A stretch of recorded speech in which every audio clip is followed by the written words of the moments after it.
Sveiki visi, tinklalaidės Laikas pokyčiams klausytojai ir žiūrovai.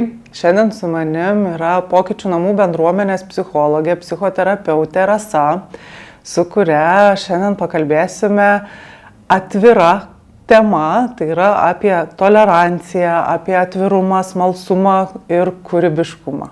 Tai labas, Rasa. Labas. Šiandien pasirinkom tokią gan svarbią temą, mano akim svarbią, tai pakalbėti apie toleranciją. Turbūt atrodo jinai gana svarbi dėl to, kad ir mūsų visuomeniai visokių dalykų šiuo metu vyksta ir to kartais kantrybės, pakantumo kitokiam pritrūksta, įvairūs pokyčiai, įvairių žmonių atsiranda ar ne mūsų kasdienybėje, tai atrodo labai svarbi tema, tai aš kažkaip labai apsidžiaugiau, kad tu ją būtent ir pasirinkai. Tai gal gali ir papasakoti, kodėl šita tema, kodėl tau atrodo, kad jinai svarbi, kas lėmė tavo šitą pasirinkimą, būtent kalbėti galbūt apie toleranciją. Aš gal pasidalinsiu nuo to, kas vyko mano galvoje šiandien pakeliui čia, o važiuodama galvojau, kad galėjau pasirinkti ką nors paprasčiau, ką nors populiariau, gal auditorijai patraukliau. Netaip seniai kalbėjomės apie psichologinės krizės, dabar štai vėl kažkas tokio sudėtingo, tolerancijos, atvirumo naujoms patirtims tema.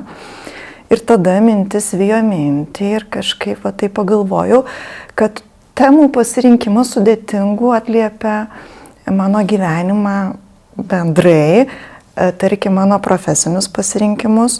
Nuo 2004 renkuosi būti šalia ir vardan žmonių vis dar prilaikomų arčiau mūsų visuomenės pakraščių dėja. Psichikos sutrikimų turinčių žmonių, įkalinimo bausmę atliekančių, negalią turinčių. Ir kodėl? Nes apsimoka. Apsimoka tąja prasme, kad jie gražus, stipriai mane praturtinę žmonės. Tvirtai jaučiu, žinau, kad iki šiol gavau ne mažiau, nei suteikiau pati. Tai sudėtingos temos, sudėtinga apie jas kalbėti, joms pasiruošti nėra paprasta. Ir taip sutinku, kad tai visgi svarbu. Ko gero, tai gal irgi liudija mano bent jau iš dalies gebėjimą toleruoti ir atsiverti naujoms nelengvoms patirtims. Dar vienas akstinas paskatinęs kalbėti šią temą, nesena patirtis mokymų metu, kai ten būsi lektorė, teigia, kad tolerancija yra tolygų kančia ir kvietė mus nekentėti. Aš taip suklusau, galvoju, taip toks nemalonus jausmas kilo ir nutariau pasidomėti. Pasidomėti šitą temą, tai va, taip ir nutiko, kad mes kalbėsimės, jau pradėjom kalbėti. Ir suprantu, kadangi tenka susidurti tau su įvairiom grupėm, kaip sakei, galbūt tokiom nepopuliariom tom grupėm žmonių, ar ne, tokiom truputį ir sergančiai žmonėm, ir turinčiais kažkokių problemų, tai suprantu, kad jie turbūt pačiai ir pasidalina tom, kiek jie patiria tos tolerancijos iš aplinkinių, kaip sunku integruotis į visuomenę turbūt, ar ne? Tai ar esi su tuo pati savo konsultacijų metu galbūt ir net susidūrusi su šia tema? Taip esu.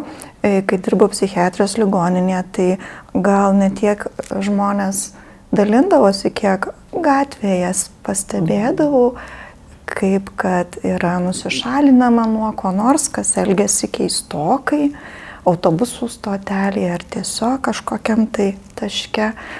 O vėliau, kai dirbau su įkalintais asmenimis, tai labai dažnai dalindavosi apie tai, kad sunku jiems grįžti į visuomenę, kai visuomenė nėra nusiteikusi priimti, kai su baime pasitinka ir natūraliai iš to kyla atstumimas labai dažnai. Tai jeigu galvotumėm jau apie pačią tolerancijos tą temą, turbūt ar galėtum pasidalinti, tai kuo skiriasi pakantumas ir atvirumas, turbūt, nes šios dvi frazės yra labai svarbios tolerancijos kontekste. Pakantumas reiškia tai, kad man nepatinka tai, ką aš patiriu, bet aš pakentėsiu ir leisiu tau būti. O atvirumas, gal dar pridėčiau, kad galima būtų ir priėmimo lygmenį traukti tokį kaip antrą tarpinį žingsnį tarp šitų dviejų. Priėmimas reiškia, kad aš priimu kito žmogaus patirtį, požiūrį kaip realų, net jei galbūt ir nebūtinai pritariu. Priėmimas jau leidžia skirtumui egzistuoti tarsi neutralioje erdvėje. O atvirumas dar vienas žingsnis į priekį, kai aš ne tik, kad priimu skirtumą, tačiau sąmoningai atsiveriu, domiuosi ir gal net ryžtuosi keistis pats, susidūrę su tuo skirtumu. Tai toks skirtumas, atvirumas yra ta tokia jau galbūt labiausiai išreikšta tolerancijos forma. Moksliškai tai nėra tolerancija klasifikuojama iš tuos 3 lygmenis, bet aš galvoju, kad būtų galima taip manyti. Tai tarsi skatinti domėtis, ar ne, kažkuo kitokiu, kažkaip kitaip, jeigu kažkas vyksta, tai tarsi tada ta visuomenė tokia labiau atviresnė būtų priimti kitokį žmogų, ar ne? Taip, didžiai dalimi atstumimas vyksta įtakotas baimės jausmo. Baimės jausmas kyla iš nepažinumo kito. Kai mes nepažįstam, tada baugu, nesaugu. Ir pažinimas nemenkai įtakoja tai, kad mes jau jaučiamės saugesni šalia kito ir atsiverti tada paprasčiau. Iš tikrųjų, čia turbūt buvo prieš keletą metų Lietuvoje atliktas tyrimas, kad apie 25% gyventojų nenorėtų kaiminystėje turėti psichikos sutrikimą turinti žmogų. Tai čia parodo tas mūsų baimės turbūt, kai nežinom, kai įsivaizduojam, kažkokią fantaziją turim apie tai, ar ne? Taip. Yra posakis, bijai vilko neik į mišką, o aš savo darbe neretai naudoju jį kiek perfrazuota, bijai vilko eik į mišką. Gali paaiškėti, kad ten to vilko nėra. Jeigu paaiškės, kad yra, tai tada žinosi, ar ne? Tada jau galvosi, ką daryti. Būk pasiruošęs, ne? Kokiems nors nesklandumams. O vis tik svarbu eiti ir ieškoti, ir žiūrėti, tyrinėti aplinką. Tai dabar ta tolerancija, tai čia mūsų moralinė pareiga tokia atsiranda, tarsi, kad gal turėtumėm būti vis dėlto, norėtumėm, kad visa visuomenė būtų tolerantiška, ar ne? Filosofiniai perspektyvoje, kai kalbama apie toleranciją, neretai galvojama ją kaip apie moralinę vertybę, apie tai, kad svarbu išbūti nepatogumą vardan pagarbos kito egzistencijai. Ir filosofai teigia, berods šitų žodžių, kuriuos pacituosiu, autorius yra John Stuart Mill, kad visuomenė turi ribotai kištis į žmogaus pasirinkimus, jeigu jie nekenkia kitiems. Tai dabar kur ta riba tokia? Mes bandom vis tiek būti atviri, bandom būti tolerantiški, bet kažkam vis tiek atsiranda dalykų, yra tokių dalykų, kuriem labai sunku būti tolerantiškam. Kaip atpažinti tą ribą, rasti tokią pusiausvyrą tarp to, kad nebūčiau visiškai to netolerantišku, bet kartais atrodo, mano ten kokia vertybė galbūt vidinė neleidžia būti tuo tolerantišku žmogum, ar ne, arba ten kažkokie įsitikinimai mano. Kaip yra su tuo? Kaip atpažinti, jau čia aš tolerantiškas ar ne? Taip. Svarbu suprasti, kad riba nėra siena, o kontūras. Geštalto psichoterapijoje yra teigiama, kad kontaktas su kitu įvyksta ties riba tarp aš ir kitas. Ir jeigu riba per griežta, kontaktas neįvyks, mes negebėsime iš tikrųjų susitikti su kitu, o jeigu ribos nėra, tai tada atsiras savasties, praradimo jausmas.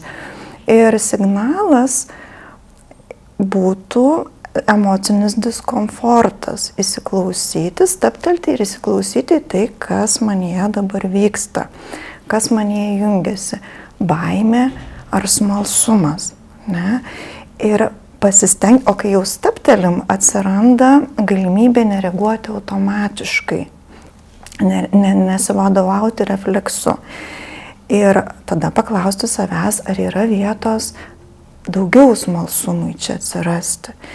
Ir jeigu atsakymas yra taip, atsiveriam labiau, o jeigu atsakymas visgi ne, kad šitas santykis mane neaugina, o sekina, tada jau priimsim kitą sprendimą.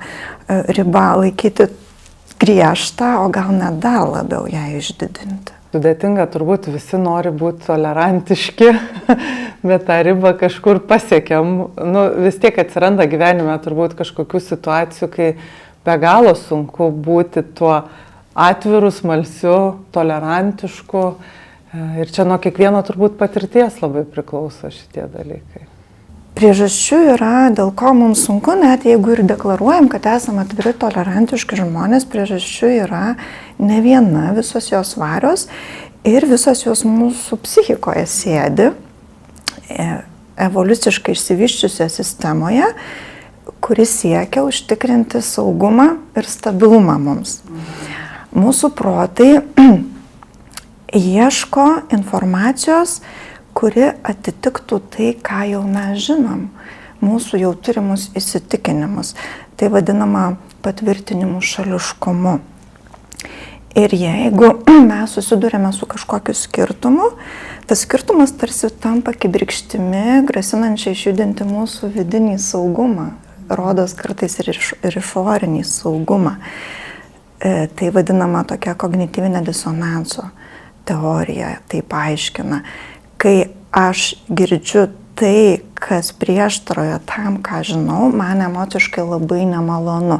Tai, kas nutiko ir su manim klausantis, kad tolerancija tolygu kančia. Ne? Ir ką tada mūsų protai yra linkę daryti? Jie linkę atmesti tą skirtumą, linkę iškraipyti naują informaciją taip, kad jinai sutaptų su ta, ką jau žinom, arba racionalizuoti turimus įsitikinimus savo, tų naujų žinių nenaudai, naujos informacijos nenaudai. Tai viena priežastis, dėl ko mums sunku būti praktiškai tolerantiškais, ne, kai susidurėme su kažkokiu kitokiu dalyku iš aplinkos ateinančiu. Knygoje Thinking Fast and Slow, greitas ir lėtas mąstymas, Daniel Kahneman kalba apie tai, kad mūsų protai veikia tarsi dviem režimais, dviejomis sistemomis. Pirmoji sistema tokia labai automatiška, intuityvi, besiremianti šablonais, greitais atsakymais ir jinai jungiasi dažnai mums sąmoningai neįsitraukiant. Antroji sistema yra daug lėtesnė, kritiška, analitiška, tik tai tiek, kad ta pirmoji yra galingesnė. Ir didžiąją daugumą sprendimų žmonės priima besivadovaudami pirmąją mąstymo sistema. Čia vėlgi yra kliūtis tolerancijai. Ne. Kokiosgi dar tos priežastys? Socialinė tapatybė. Mes, žmonės, yra linkę skirstyti į visuomenę, į grupės. Mano grupė, mūsų grupė ir jų grupė. Ir natūraliai palankiau vertinti savo grupę. Juo labiau, kad kiekvienos mens savivertė nemenka dalimi priklauso nuo to, kaip aš pats vertinu grupę, kuriai save priskiriu, ir kaip kiti vertina tą grupę. Ir kai atkeliauja informacija kažkokia kitokia, kai susidūrėme su kitokiais požiūriais, gyvenimo būdu, vertybėmis, įsijungia gynybos mechanizmai ir dažnai tai atmetama jau vien dėl to, kad tai ateina iš kitos grupės, ne tiek įsigilinant į turinį. Ir galiausiai vis tiek viskas susiveda į instinktyvų lygmenį, nes žmonijos istorijos laikotarpiais, ankstyvaisiais, išgyventi labiau galėjo tie, kurie buvo tampriai susijęs su grupe ir tie, kurie tokiau laikėsi nuo svetimųjų. Tai šitoj vietoje čia tas įsijungia atvirumas, ar ne? Tas atvirumas patirčiai, smalsumas turbūt, kaip pažinti kitą žmogų, tai gal gali tada ir pasidalinti, kas yra laikoma tuo atvirumu patirčiai, nes čia aš turbūt galvoju, irgi turi suvokti tam tikrus dalykus sąmoningai, kiek tu kur nori eiti ir panašiai, bet čia gal tada jau tu pasidalinsi su klausytojais mūsų. Atvirumas patirčiai yra vienas iš didžiojo 5 asmenybės bruožų, kuris nurodo tai, kiek žmogus yra linkęs ieškoti naujų patirčių, pojūčių, įspūdžių ir kiek jisai pasižymi smalsumu, mąstymo lankstumu ir vaizduotės lakumu. Tai jeigu šitie požymiai yra išreikšti žmoguje, traktuojama, kad jis yra atviras naujoms patirtims. Pavyzdžiui, toks žmogus bus su džiaugsmu keliaus į kitų kultūrų šalis, mėgausis egzotiškų maistų, klausysis ten būdingų požiūrių, nuostatų. Net jei ir nepritars viskam, ką girdi, jis bus atsivėręs tam ir mėgausis tiek, kiek jam išeina. Ir galvoju, dabar vėl į galvą atėjo toks asmeninis patyrimas, kai dar dirbau įkalinimo įstaigoje, tam tikrų momentų į kabinetą ėjo įkalintas asmuo tiesiog ir pradėjo, išreiškė apgailestavimą, kad aš dirbu ir dar tokias ilgas darbo valandas, tada pasakė, kad vis tik dėl to jis manęs nesmerkia. Ir išreiškė savo suvokiamą nuostatą, kad užsidirbti galima kitokiais nusikalstamais būdais. Aš nusijuokiau, pasakiau, kaip gerai, kad mes vienas kito nesmerkiam, net jei tam tikrus dalykus suvokiam kardinaliai skirtingai. Taip. Turbūt yra sudėtinga netgi tokiose situacijose išlikti tokiu ramiu, nebūtinai tik šitam pavyzdį, bet apskritai, kai tos nuomonės nesutampa, kai požiūriai kažkokie nesutampa ir išlikti tuo smalsiu ir tiesiog išklausyti, leisti kalbėti, tuo pačiu palinksėti turbūt, kad suprantu, kad čia tavo požiūris be galo sudėtinga, neįeiti į konfliktą šitoje vietoje turbūt. Sudėtinga ir iš tikrųjų natūralu, kad vienose situacijose mūsų ribos bus tokios tvirtesnės, griežtesnės, o kitose būsime labiau atsivėrę. Kitą kartą tai gali priklausyti net ir nuo tos dienos nuotaikos, kas vyko iki tol, kol susitikau su skirtumu. Tai koks ryšys yra tarp smalsumo, kūrybiškumo, empatijos ir tolerancijos? Čia turbūt keletas komponentų, ar kažkoks yra vis tiek toj tolerancijoje, ne vien toj frazėje, ar ne, susideda daug dalykėlių mažų. Tai koks ryšys yra? Gal aš vėl per pavyzdį. Pavyzdžiui, jeigu turime draugą, kurio politinės pažiūros kardinaliai skiriasi nuo mūsų. Ne? Ir jeigu aš būsiu smalsi, tai man bus įdomu sužinoti daugiau apie tai, dėl ko mąsto jis, dėl ko jam taip atrodo, o ne kitaip. Net jeigu aš ir nepritarsiu tam, ką girdžiu. Jeigu aš būsiu kūrybiška, tai tada gebėsiu atrasti būdų, kaip tas skirtingas idėjas ir požiūrius apjungti ir išlikti kontakte. O jeigu dar būsiu ir empatiška, tai man padės labiau priimti tą jo kitą požiūrį. Ne? Gal net ir pabuvoti šiek tiek jo batuose, jeigu aš jau įjungusi smalsumą, žinau daugiau konteksto apie tai, dėl ko jis mano vienaip ar kitaip. Kartais, kai išgirsti tuos argumentus, galbūt gali ir truputį dar ir požiūrio klausimą pakeisti, ar ne, jeigu jie atitinka kažkokias vidinės vertybės turbūt. Taip, jeigu yra ganėtinai išreikšto atvirumo naujos patirtims, tai čia atsiranda ta galimybė atsiverti ir keistis ir augti per tai. Galvojant apie tą, vėl grįžtant, atvirumas, tolerancija, skamba labai gražiai, bet kaip visada, tos yra kažkokios mūsų ribos ir yra kažkokios vertybės. Atrodo, man be galo sunku būti tolerantiškai, pavyzdžiui, kokiam smurtaujančiam žmogui, ar ne? Ir ten bandyti suprasti jo kažkokius paaiškinimus, kodėl jis vienaip ar kitaip ten pasielgia, nes atrodo, tai labai nepriimtinas elgesys. Kaip yra šitoje vietoje? Ar tikrai visur mums reikia tos tolerancijos turbūt ir kada brėžti galima ribas kažkokios, kad vėlgi nebūtumėm to labai, kaip sakė, tokiam plonom sieneliam tik tai, kur susiliejam su kitu asmeniu. Čia gal vėl tada sugrįžiu prie filosofų ir Karl Popper yra pasakęs, kad tolerancija pernelyg absoliuti tolerancija sunaikina pačią toleranciją, jeigu mes esame tolerantiški netolerantiškiems žmonėms, taip kažkaip. Tai liudija, kad tolerancija nėra ir negali būti absoliuti.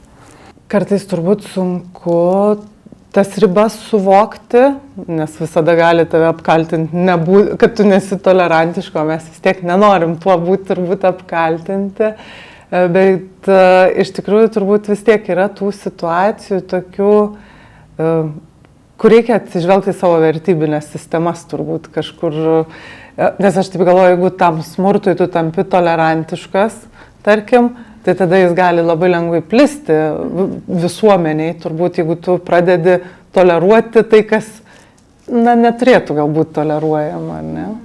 Tai taip, čia apie tai, kad toleruojame tol, kol tai netampa kenksminga kitiems, o kartais net ir tam pačiam žmogui, ar ne? Net ir įstatymų lygmenių dabar galvoju, kokią nors ir priverstinė hospitalizacija, ir įkalinimas, ar ne, būtent ateina iš to, iš kenksmingumo aplinkiniams arba pačiam savo, tada jau nebetoleruojami tokie veiksmai. Bet jeigu grįžtumėm į tą toleranciją, kur nekenkia man, nekenkia kitam, bet ieškom būdų, kaip pažinti labiau pasaulį, turbūt, nes tolerancija leidžia mums labiau pažinti, atviriau pažinti. Bet toj tolerancijoje gali būti labai ir emocinio diskomforto, turbūt, kai man nepatogu, aš nežinau kaip, aš nesuprantu, dar tik mokausi, ieškau. Tai kaip tas emocinis diskomfortas gali tapti mūsų augimo šaltiniu, kad man tarsi tai padėtų augti kaip žmogui, kaip asmenybei. Jis ir tampa augimo šaltiniu, nes neuromokslininkai įrodė, kad mūsų tos naujos neuronų jungtys iš esmės formuojasi tada, kai susidurėme su diskomfortu, kai susidurėme su kitokia prieštaringa informacija. Tada mūsų smegenys įgalintos dirbti daugiau. Tai ir tampa augimo šaltiniu, jeigu mes nereaguojame automatiškai, gynybiškai, iškart atmesdami tai, ką išgirdę. Jeigu stabtelime ir klausame, ką aš čia girdžiu ir kas manyje vyksta, kas manyje aktyvuojasi. Ir leidžiame tame pabūti, neskubėdami atmesti. O sprendimą priimame jau po tos sąmoningumo pauzės. Tai tokiu atveju vis tiek turbūt galime teikti, kad tolerancija prasideda ne nuo kitų, o būtent nuo manęs paties, kaip aš reaguoju, priimu, žiūriu, kaip keičiu pasaulį, kaip save keičiu, ar ne? Gal net nuo savęs paties pažinimo. Ne? Sunkoka būti tolerantiškam kitam, kai nepažįstu savęs, kai nesu kontakte su savimi ir vėl man ateina į galvą geštalto teorinė tokia išmintis, kuri ir pasitvirtina praktikoje. Gestalt terapija yra teigiama, kad neįmanoma tikrai susijungti su kitu žmogumi, nesusijungus, netradus savęs. Ir tai galima padaryti pasitelkiant savirefleksiją. Šitas žodis reiškia stebėti savo mintis, savo pojūčius, savo fizinės reakcijas ir ypatingai tose diskomfortą keliančiose situacijose neskubėti jų atmesti, neskubėti savęs pačių teisti, o pažindami labiau save suvoksime, kad ir mes turime nepatogių kažkokių pusių, tamsesnių pusių. Žinodami tai, lengviau priimsime kito nepatogumą. Tai čia turbūt tas toks natūraliai kylantis klausimas, tai tolerancijos galima išmokti, ar tai vis dėlto įgimta tokia savybė, va, tarsi gimiau labiau atviras pasauliui ar mažiau atviras pasauliui? Ir taip. Tiems, kurie gimė labiau atviri, jiems paprasčiau. Paprasčiau tokiais praktiškai būti. Tiems, kuriems gimstant pasisekė kiek mažiau šiąją prasme, teks daugiau padirbėti, teks daugiau mokytis to per buvimą tose emociškai nemaloniose situacijose, per tyrinėjimą savęs, visų pirma, apie tai, ką ir kalbėjom. Taip. Tai praktiškai irgi ugdoma savybė. O kiek aplinka gali nulemti, tarkim, kokioje aš esu aplinkoj, mano smalsumą, atvirumą, toleranciją, tarkim, jeigu aš gimiau labai konservatyvioj šeimoje arba kaip tik labai atviroj, gal per vidurį, ar tai lemia irgi mano kažkokius pasirinkimus ir kiek sunku iš tokių išeiti dalykų yra? Drįsčiau teikti, kad labai lemia, jau čia atsispiriant ir nuo tos minėtos socialinės tapatybės teorijos, ar ne, mes esam linkę priskirti grupiai ir persimti grupės matymu ir mąstymu. Tai manau, kad stipriai, bet ir vėlgi, ar ne, jeigu stengsimės padirbėti su savimi, jeigu įjungsime sąmoningumą, tada galima paformuoti ir kitaip savo požiūrius. Kaip sako, jeigu keitiesi pats toje grupėje, yra tikimybė, kad ir grupė kažkaip keisis po truputį, ar ne, taps galbūt atviresnė, gal tolerantiškesnė kažkuriems niuansams, dalykams. Gal, arba teks pakeisti grupę. Kas yra pats sunkiausias dalykas, turbūt aš galvoju kartais, kai, kad ir žmogus, kai ateina į konsultacijas, ar ne, ir vis tiek natūraliai kartais sako, aš noriu ten išmokti pasakyti ne, arba ten nubrėžti kokias ribas. Ir tu sakai, kad ar įsivertino tą kainą, nes gali žmonėms labai nepatikti, kurie yra šalia tavęs. Ir tada gali tekti keisti kažką. Tai čia irgi panašu turbūt, kad jeigu žmonės nebesupranta tavęs, netampa jie natūraliai gal atviresni, nenori mokytis, tai tada nulėmė turbūt tai, kad galbūt grupę reiks keisti, ar ne? Kas yra be galo sudėtinga iš tikrųjų. Labai. Tokio labai elementarių lygmenių man neseniai vykau viešojo transportu, Kauno viešojo transportu, ir ten troleibuse toks kažkas prilipino lipduką antirytas. Ne? Tai galvoju, ar ne? Tai čia tokia labai toks ryškus pavyzdys to tokio susiskirstimo, didžiulio ir priešiškumo sirgalių grupės, ar ne? Vargu bau, ar ten bus galima ramiai pastovėti su kokio nors Lietuvos Ryto šaliku tarp Kauno Žalgirio sirgalių. Tai tokie procesai vyksta ir kitose socialinėse grupėse. Taip. Jeigu apsisprendžiu, kad noriu būti galbūt atviresnis, noriu tikrai tapti smalsesniu, noriu geriau pažinti kitokią grupę, kitokius žmonės, kitokias kultūras galiausiai, kokios kasdienės praktikos galėtų būti padedančios man tą daryti, nes tikrai turbūt jeigu aš toks esu konservatyvesnių pažiūrų ar ne, ir nenoriu iš karto, nepulsi iš karto į kitas grupės ir ten pažindintis, bet ką aš galiu tokiai kasdienybėj po truputį plėsti tą savo akiratį, ką galiu daryti? Pasikartosiu ir nesusidūrus su skirtumu ir su tuo nemaloniu vidiniu jausmu, stabdyti save sąmoningumo akimirkos, klausti, kas dabar manyje jungiasi. Baimė, gal noras teisti, susierzinimas. Jau toks mažas dalykas atrodo, bet stipriai keičia mūsų santykį su aplinka. Nuo atsitraukimo į smalsumą. Mes pereinam vien tik klausdami savęs. Kasdieniai praktikai galima savęs, kasdien ir paklausti. Ryte, tarkim, klausti savęs, gal aš norėčiau ką nors šiandien suprasti kitaip, jeigu bus proga. Ir pabandyti tai gyvendinti. Prisiminti, kad tolerancija tai yra ne tas tylus kentėjimas, ne tyli kančia, o ryšys, net jeigu ir nepatogu.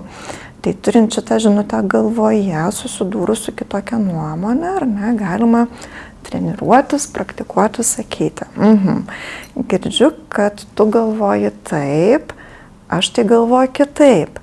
Bet vis tiek man įdomu, dėl ko tu taip galvoji, papasakok daugiau, ar ne? Irgi bandyti treniruoti smalsumą, ir išbūti tai. O vėlgi vakare, tarkim, galima savęs paklausti, peržvelgti dieną ir įsivardinti, ar buvau kokioj nors situacijai nepakantus. Ir jeigu tai pagalvoti, iš kur tai kilo, ką tai sako apie mane. Tokia praktika. Taip, svarbu prisiminti, kad ribos be atvirumo izoliuoja, o atvirumas be ribų išsekina. Tai vėlgi tu, sąmoningumo pasitelkimo metu klausti savęs.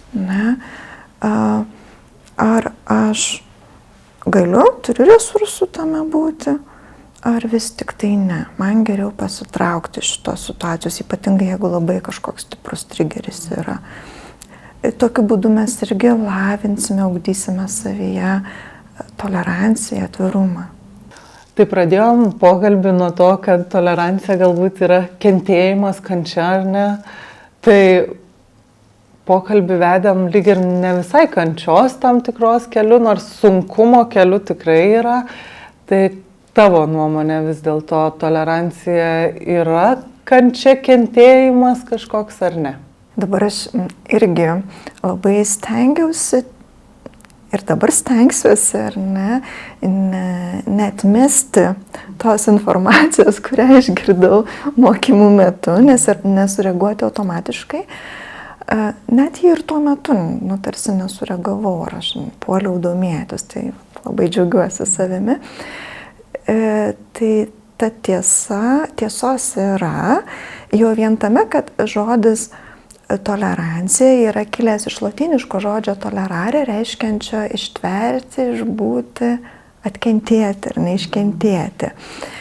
Ir visgi tolerancija nėra pasyvi tyli kančia, tai yra sąmoningas pasirinkimas būti nepatogume vardan kito ir vardan savęs paties, irgi drįstu teikti, ypatingai jeigu žvelgsime į tą tolimesnę perspektyvą. Ačiū labai, Rasa, kad pasidalinai savo įžvalgom ir netgi girdžiu pati ir dalyvavusi ir mokymuose ir domėjusi tikrai tą temą. Gal pabaigai tokį klausimą gal norisi.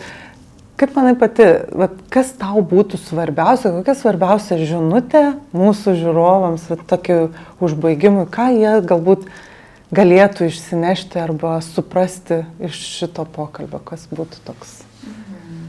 Kai mes nueiname į sporto salę, ar ne, ir padirbėjame gerokai, po to mums skauda kūnas, skauda raumenis, ne? Nemalonu. ir vis tik naudinga, ar ne? Tai rodo, kad mūsų kūnas reaguoja, kažkas vyksta jame, pokytis atsiranda. Tai ryšiumi su tolerancija irgi labai panašu. Gali būti nemalonu ir būna nemalonu, kai girdime kažką tokio labai kitokio, negu lig tol būta. Tačiau jeigu būsime pakankamai drąsūs ir valingi tame išbūti, mes paaugsime. Mums skaudės, bet vidujei mes tikrai stipriai paaugsime per tuos mažus kartus, jeigu jų bus daug. Tai ačiū labai už įžvalgas, ačiū, kad pasidalinai šiandien su mūsų klausytojais, žiūrovais savo turimomis žiniomis. Ačiū, kad klausėt, kad žiūrėjot mūsų tinklalaidę. Jeigu norite ir toliau gauti naudingo turinio, kviečiame pasekti mūsų YouTube kanalą.